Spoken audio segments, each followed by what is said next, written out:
Olá, galera concurseira! Eu sou o professor Ricardo Russo, a minha especialidade é tratar redação, questões discursivas em provas de concurso público, recursos administrativos, recursos judiciais, laudos para você fazer e anexar a petição inicial, examinando a redação para verificar se há incorreções ou imprecisões da correção. Essa é a minha especialidade. Tenho trabalhado sistematicamente nisso e eu quero conversar hoje com você sobre a prova que houve com recurso, agora há pouco tempo, recurso na semana passada, da Procuradoria-Geral do Estado do Paraná. Portanto, era uma prova bem complexa, prova CESP Brasília, e eu tenho elogiado o CESP Brasília sistematicamente aqui nesse canal, em relação à prova, à análise e avaliação das provas, das questões discursivas. Eu faço críticas, como fazer crítica a todas, mas essa é a melhor que tem por aí, legal? Eu vou mostrar por quê. Para você que vai fazer prova discursiva para a CESP, ou pro CESP, né? É importante que você conheça os critérios, como será avaliada e quais os furos que existem e como você pode fazer um recurso administrativo. Eu vou mostrar a Procuradoria-Geral agora, porque foi um recurso bem complexo, à medida que eram várias questões, então eram 3 grupos de questões, cada grupo, 3 grupos, cada grupo havia 3 questões, portanto, ao todo, 9 questões, sendo que 2 questões, 10 linhas no máximo, e a terceira questão mais complexa era de 30 linhas. Portanto, cada grupo de questão, 3, o candidato deveria produzir 50 linhas. E a gente sabe que CESP você tem que usar o número máximo de linhas. Então, quem vai fazer CESP para qualquer concurso, número máximo de linhas, isso é lei para quem vai fazer CESP. Beleza? Então, o candidato tinha que produzir 150 linhas. Legal.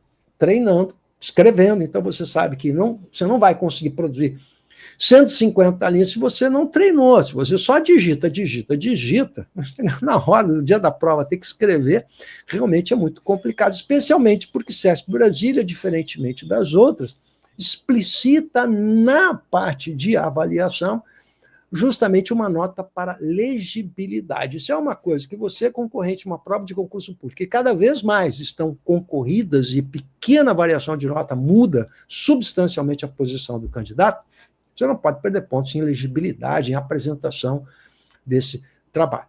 Bom, então vamos lá. Deixa eu explicar para vocês como é que é. Você vai entender como é que se faz um recurso ADM ou um recurso judicial, mas ADM a gente vai ver mais especialmente, e como funciona a correção CESP, e eu vou fazer as minhas críticas. Antes de mais nada, quando você me pergunta, que é muito comum, especialmente para quem vai fazer recurso judicial, para qualquer banca, é possível aumentar a nota? É preciso que eu diga a vocês que tem que se fazer um exame detalhado de todo o processo, começando pelo edital, legal para ver as falhas no edital, e de antemão depois ver o padrão de correção, e de antemão eu posso avisar você o seguinte, toda prova tem furos.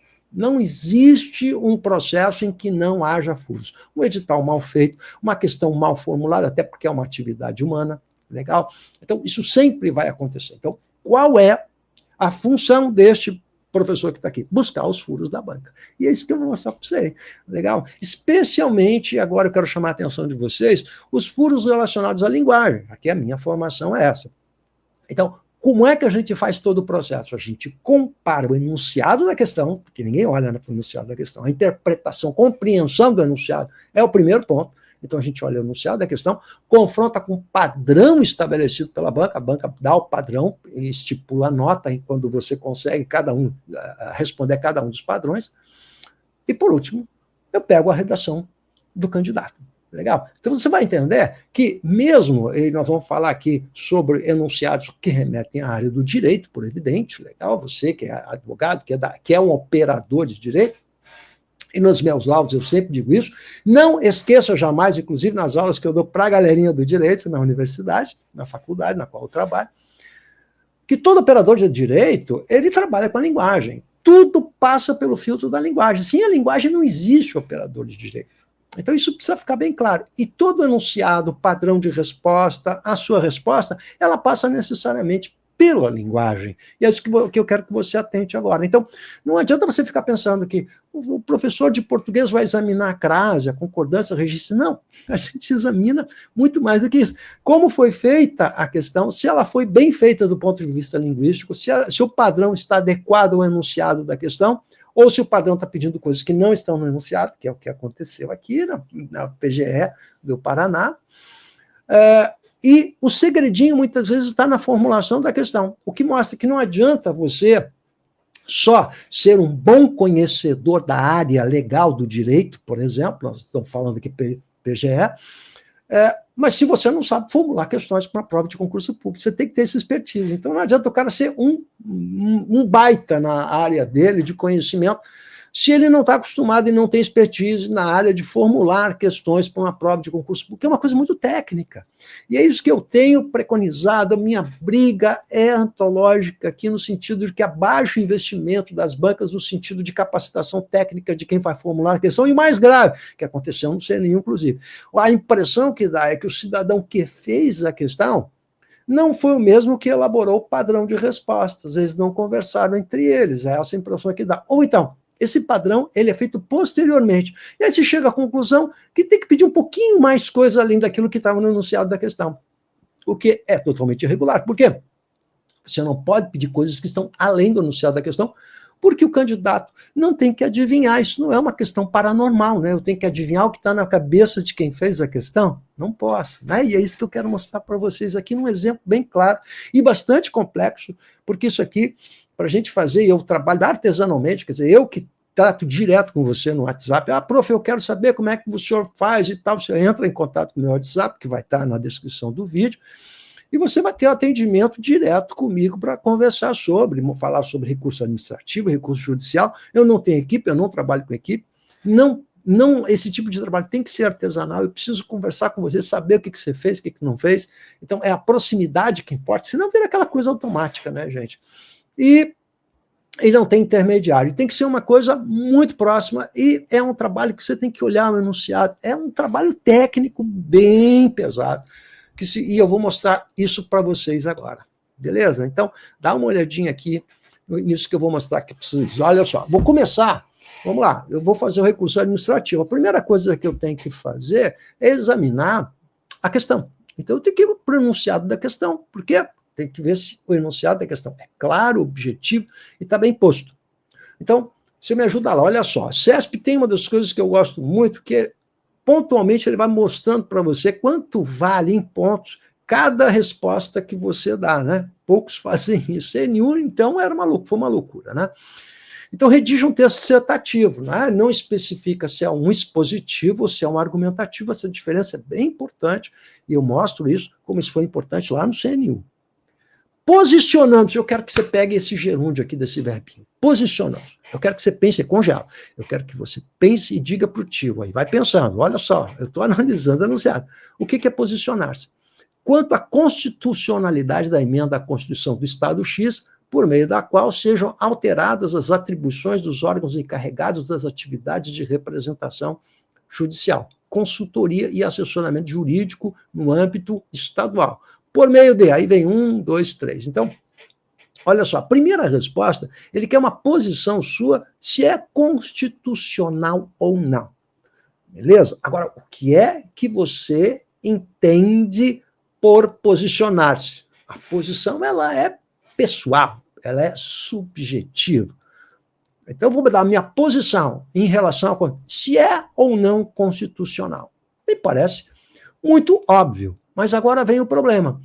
Primeiro, número 1, por meio da criação de Procuradoria Jurídica Especial da Assembleia Legislativa, isso é a primeira coisa, isso valia 7.2. E o segundo, da atribuição à Procuradoria-Geral do Estado X da atividade de representação judicial e extrajudicial das sociedades de economia mista e das empresas públicas estaduais. Isso valia 8 pontinhos. Bom, está posta a questão, e ele pede claramente a sua posição em relação à constitucionalidade e diz especificamente o ponto, o assunto que tem, se a posição é constitucional ou não. Bom, até aí, tudo bem. Agora a gente vai para o padrão de resposta da Procuradoria. Legal, então a primeira questãozinha, a questãozinha número 1, aí vai aparecer aqui, eu vou botar na tela maior para você, olha lá. Aqui vai aparecer, então, o padrão. Deixa eu ver se eu aumento um pouquinho para ficar mais fácil a sua leitura. Olha só. Então, conforme estabelecido, você está vendo aí, ó, conforme estabelecido no subitem tal, do edital tal, o candidato deverá produzir, conforme o comando formulado pela banca examinadora, esse tal texto dissertativo, ok? Isso já estava no edital, né? Primando pela coerência e coesão, que também entram nesse componente de conteúdo em CESP, quer dizer, ele está junto no CESP, com coerência e coesão está junto com conteúdo, não entra na parte, portanto, de linguagem, né? A questão da norma culta, os erros de linguagem, coesão, coerência, estruturação, período, isso não entra aqui, isso entra ali, ó, junto com o conteúdo. Isso é diferente, portanto, das outras. A referida emenda à Constituição Estadual é parcialmente constitucional. Ó, aí está a resposta. Ela não é totalmente, ela é parcialmente constitucional, e aí vai firmar uma jurisprudência aqui do STF. Então, por um lado, não há óbice à criação da Procuradoria. Então, não pode ser feita a criação de uma Procuradoria. Mas qual o problema? A atuação ela é limitada. Não é limitada casos em que o Poder Legislativo atua em defesa de sua autonomia, suas prerrogativas, a sua independência. Então, pode sim, mas o que é que difere é a atuação. Está claro isso aqui, né? Está claro, eu acho, né? Aí, mais adiante, diz assim, por outro lado, não é possível que se estenda a atuação da Procuradoria-Geral do Estado à representação de entidades fora da administração pública direta, autárquica e fundacional. Tal atribuição, agora, olha só, sim, é parcialmente possível, mas dentro desses limites aqui. Agora, o que diz? Que não é possível que se estenda essa atuação da Procuradoria. E agora vai dar as causas por que é que não pode. Além de descaracterizar o perfil constitucional atribuído às procuradorias, implicaria, número 2 agora, o favorecimento indevido a entidades que não gostam do regime jurídico da Fazenda Pública. Essas são as razões, legal? Por que não é possível que se estenda a atuação? Essas são as razões. Então, eu entendi. Ó, então, essa segunda parte aqui, a primeira diz que constitucionalmente é possível, sim, dentro de dadas circunstâncias. E agora, a questão da Procuradoria-Geral, se estenda a atuação da Procuradoria, aí a resposta está dada e tem duas causas que dizem que não pode, que não é possível. Causa 1 e causa 2. Agora, a gente vai ver o que eles consideraram, então, como nota objetivamente nos quesitos com os quais trabalha essa banca. Isso é bem importante a gente entender. É o quesito 2.2, esse que a gente está vendo. Legal? Então, posicionamento contra a atribuição à Procuradoria-Geral do Estado X da atividade de representação extrajudicial. Para você ganhar, agora presta atenção, a nota máxima, que é o conceito 4, ó, porque o 0 não se posicionou ou posicionou-se por sua constitucionalidade. Então, está errado. Ou errou ou não deu posição. Na 1, ali, ó, ele afirmou que a referida atribuição é inconstitucional. Então, recebe uma parte do ponto, ó, mas sem apresentar a correta delimitação de atuação. Então, recebe uma determinada pontuação. Se apenas afirmar que é inconstitucional e não delimitar, ele vai ganhar alguma pontuação. Mas para ganhar toda a pontuação, que é o conceito 4, ele tem que afirmar que a referida atribuição é inconstitucional. Bom, ok. Apresentando os dois fundamentos que estão lá, os dois elementos causais. Por que não pode?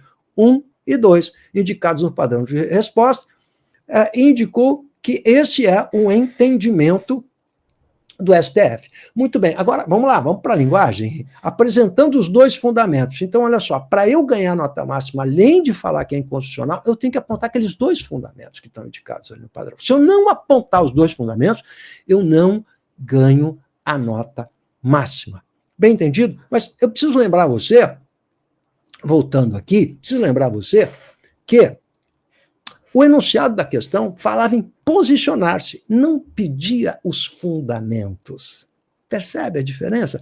Não está no enunciado da questão os fundamentos, que são dois apontados ali, Legal? Esses fundamentos, os dois que estão apontados ali, que afirma que a referida atribuição é inconstitucional, e os dois fundamentos. Aí ele pedia a posição, apenas isso, o enunciado da questão dizia assim, ó, qual a sua posição?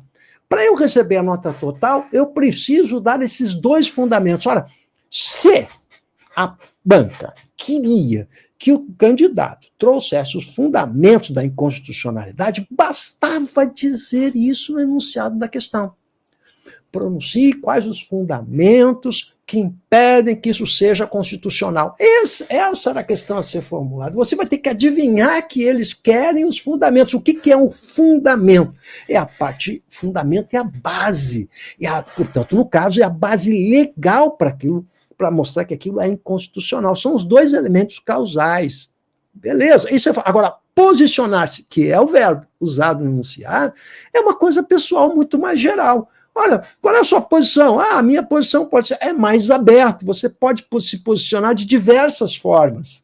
Legal? Então, essa troca de palavras aqui entre fundamentar, que está no padrão, e o posicionar-se, que está no enunciado, já traz uma imprecisão linguística e cria um ruído de comunicação. Mas, além disso, o candidato precisava dar os dois fundamentos, mas eles não pediram esses fundamentos no enunciado da questão.